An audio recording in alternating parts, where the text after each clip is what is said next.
On the morning of July the 17th, 1984, Maybel Harrison was driving on California's Highway 89 when she saw flames lighting up the sky. The flames were coming from the wooded area off the interstate, so she went to take a closer look. As she neared the flames, she was hit by an unforgettable stench, so she ran back up to flag down another driver. Robert Eden noticed Maybel waving, so he stopped to help, and they both set off back down the hill with Robert's fire extinguisher. Robert doused the flames and the smoke began to clear. It became evident what they were looking at was the charcoal remains of a human body. Let's get into the murders of Suesan Knorr and Sheila Sanders.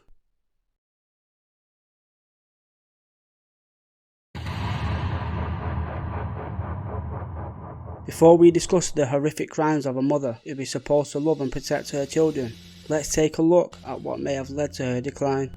On March 12, 1946, in Sacramento, California, James and Swanee Cross had just welcomed their daughter into the world. They named her Theresa Jimmy. James, or Jim as people called him, worked as an assistant cheesemaker at Sacramento Golden State Dairy, and her mother worked for a lumber company. By the early 1950s, with both wages coming in, the Cross family were able to move from a small overcrowded bungalow to a large house in Rio Linda, California. Jim's health slowly started to decline, and by the late 50s he was diagnosed with Parkinson's disease. Coping with Parkinson's had a massive impact on Jim's working abilities, and he was forced to quit his job. As a working man, this damaged Jim's health, and he fell into a state of depression, which caused the family to suffer as he would take his anger out on them. Theresa was really close with her mother, and it was clear her and the other children, especially Rosemary, would fight for Swanee's attention. Outsiders said that Swanee favoured Theresa over Rosemary. One afternoon in March 1961, Swanee told Theresa she was going to the shop for a few things, and Theresa decided to tag along. They had not been shopping for long when Swanee collapsed to the floor. A very panicked Theresa didn't know what to do, as she just held her mother in her arms. Sadly, Swanee took her last breath as she passed away of heart failure. It had a really big effect on Theresa, as you can imagine. She fell into a deep depression, and it would be something that she never fully recovered from. The family were struggling after they lost Swanee, and with no wages coming into the house, they were forced to sell up. Theresa felt like she had lost everything, until she fell into the arms of Clifford Sanders. Clifford was 5 years older than Theresa, and after meeting at a friend's house, they became inseparable, and on the 29th of September 1962, they tied the knot and became Mr. and Mrs. Sanders. They moved into a one-bedroom apartment in the North Highlands district of California, and Theresa would drop out of school. In 1963, Theresa gave birth to their first child. They named him Howard Sanders. After having Howard, Theresa became really possessive over Clifford, which caused them to have their ups and downs. And if it wasn't for Theresa falling pregnant to their second child, Clifford would have left. On the 22nd of June 1964, instead of spending the day with his family, Clifford went out with his friends, which made Theresa furious. When he stumbled through the door, she made it known that she was angry, and an argument started between the pair. Clifford swung and punched his pregnant wife in the face. Theresa wasted no time and filed a police report for battery, but later the charges were dropped. A month later, they was arguing again, but this time it was due to infidelity on Clifford's side. Clifford felt he had enough of this relationship, and he told Theresa he was leaving. Theresa flew into a fit of rage upon hearing this, and she grabbed a rifle and shot her husband in cold blood. Clifford unfortunately died, and Theresa was taken into police custody. She claimed she used the gun in self-defense to protect herself and her unborn baby. Closing arguments for her trial began in September 1964. Clifford's attorney began his opening statements, claiming Theresa had done this out of jealousy. Defending Theresa, a picture was painted as a victim who was abused by her alcoholic husband. Deliberations took 1 hour 45 minutes, and Theresa was found not guilty. She had got away with murder. It was March 13th, 1965, and Theresa gave birth to their second child. She named her Sheila Sanders. Theresa soon had another love interest, as she set her sights on a private in the Marine Corps. His name was Robert Knorr, and before long, Theresa felt pregnant. In February of 1966, he was shipped off to Vietnam. To say Robert was short on luck, it would be an understatement. Whilst in Vietnam, a stray bullet hit him in his shoulder. Fortunately, it wasn't serious, and he recovered fairly quickly. He was back on patrol, and weeks later, Robert was hit with another bullet in his side. It didn't cause much damage, but it still would have hurt all the same. Shortly after, Robert was walking along a bridge when unexpectedly the bridge blew up. The explosion caused Robert to fall to the ground, and the shrapnel caused a lot of damage to his body. He spent months recovering in hospital, and luckily this would be the end of his terrifying ordeal. On the 9th of July 1966, Theresa and Robert tied the knot in Las Vegas. Theresa was 7 months pregnant at the time. They rented out a small apartment in Sacramento and settled into home life. On September 27, 1966, Theresa and Robert welcomed their second child into the world, a beautiful girl they named Suesan Knorr. Theresa would give Robert 2 more children after this. She named them William and Robert. After a while, history started to repeat itself, and as Theresa did with Clifford, she started to accuse Robert of cheating and started to treat him more like a possession rather than a husband. This caused a rift in their relationship, but Robert had to travel a lot because of work and he would spend a lot of time away from her. She hated this and would turn her hatred towards her children. She would punish them by making them sit on the floor for long periods of time, and they knew if they moved even slightly they would get a slap by Theresa. Another form of punishment, or cruelty as we call it, is she would force feed them to the point that they was almost collapsing. Her cruelty to her children would only grow over time. Theresa gave birth to her 6th child on the 3rd of June 1970. She named her after herself. The relationship between her and Robert had already come to an end at this point. Robert was sick and tired of the accusations, and in 1970 they got divorced. Robert tried to remain in the children's lives, but Theresa wouldn't allow it. She did everything she could to stop all contact.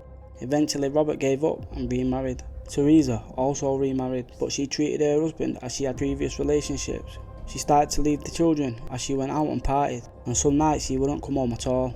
Theresa started to become jealous of the relationship between her new husband and her daughter. Him and Suesan spent many hours together doing jigsaws and talking about many interests that they shared. Theresa hated this and thought Suesan was taking her place, so to speak. The marriage was short-lived and they divorced in 1972. Drinking became a new love of Theresa's life, and she would start to consume even more alcohol than she had before. Her children feared her when she was intoxicated. They described the more she drank, the crueler she became. Theresa was evil with the girls, but never with the boys. In fact, she used to get the boys to help punish the girls. One night, whilst in a fit of rage, Theresa threw steak knives at the children. As if that wasn't horrifying enough, she also held a gun to Suesan's head. Theresa's mental and physical health rapidly deteriorated. She started having delusions and believed that her previous husband had turned Suesan into a witch.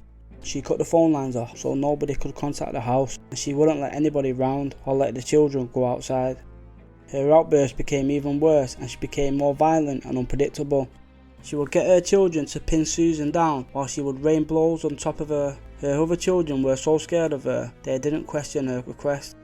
Suesan would eventually run away, but it was short-lived as she was found by a truancy officer. She was taken to a psychiatric ward where she would tell them about her mother's beatings and of the violence she endured. Her mother claimed she was lying and had mental health problems, and eventually Suesan had to dreadingly return home.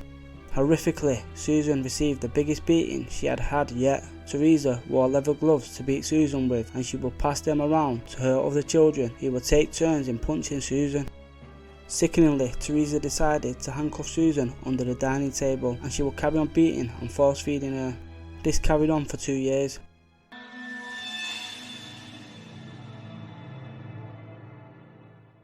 One afternoon, an argument broke out between Theresa and Suesan. Theresa pulled out a .22 caliber pistol and fired a shot. The bullet became lodged in Suesan's abdomen. Theresa had the boys tie Suesan up in the bathtub where they left her for dead. Miraculously, the bullet missed any vital organs and Suesan recovered. Life went back to normal for a while, but in 1983 another argument started between Suesan and Theresa. This time Theresa stabbed Suesan with a pair of scissors. It caused a significant amount of pain, but luckily it wasn't life-threatening. Suesan was done. She was sick of these daily beatings off her mother, and she asked if she could move out. Surprisingly, Theresa agreed she could, but on the condition she let her take the bullet out of her abdomen. Obviously, this was to stop anybody finding out about the horrific crime she had committed. She gave Suesan a bottle of whiskey and some pills, and before long she was unconscious. Theresa then retrieved a knife and ordered 15-year-old Robert to cut the bullet out of his sister. This must have been traumatizing for him, but he found the bullet after causing an enormous amount of damage. Suesan came round, but she was in incredible pain, a pain that no antibiotic or pain relief would help her with.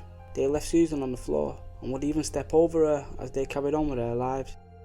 On July 16, 1984, Theresa ordered William and Robert to put Suesan in the car. Theresa packed all Suesan's belongings into rubbish bags and they drove south to Highway 89. Suesan was still partially conscious at this point, but Theresa had them take her out of the car and carry her down to the creek bank. Theresa carried all her possessions and then doused them in petrol. She also doused Suesan and made her sons light the fire.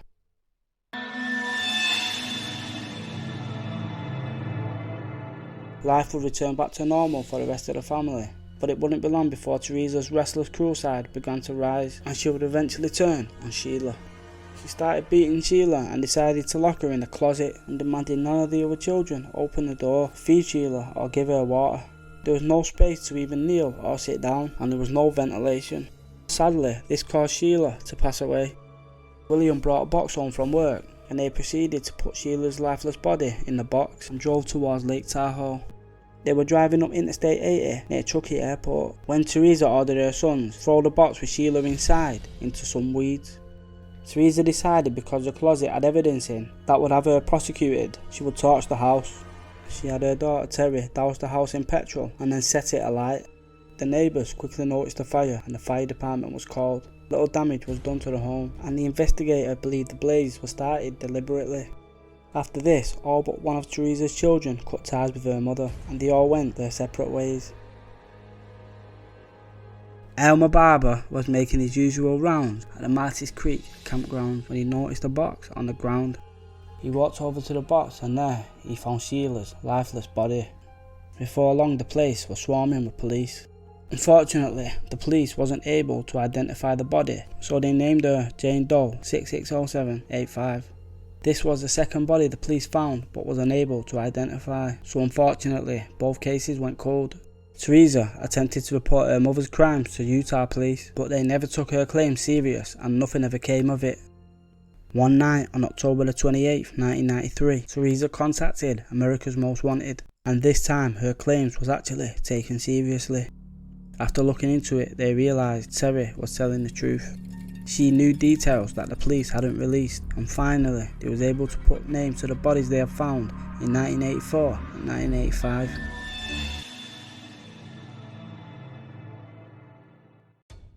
On November 4th, 1993, William was found in a Sacramento suburb, living in a quiet, peaceful neighbourhood. They found Robert in a Nevada County jail. It turned out in 1991, Robert had shot and killed a bar owner in Las Vegas and was serving 16 years. They both eventually confessed to their involvement in their sisters' deaths. Just days later, California investigators received a call from Salt Lake City investigators telling them that Theresa had been traced by a driving license application. She had also been arrested 5 days earlier for drink driving. She had been made aware of the investigation and was in the process of packing her belongings. November 15th, 1993. Theresa was charged with 2 counts of murder and 2 accounts of conspiracy to commit murder. In 1995, she was sentenced to 2 consecutive life sentences and was incarcerated in California's Institution for Women. She appeared in court and stared blankly with a devilish look in her eyes.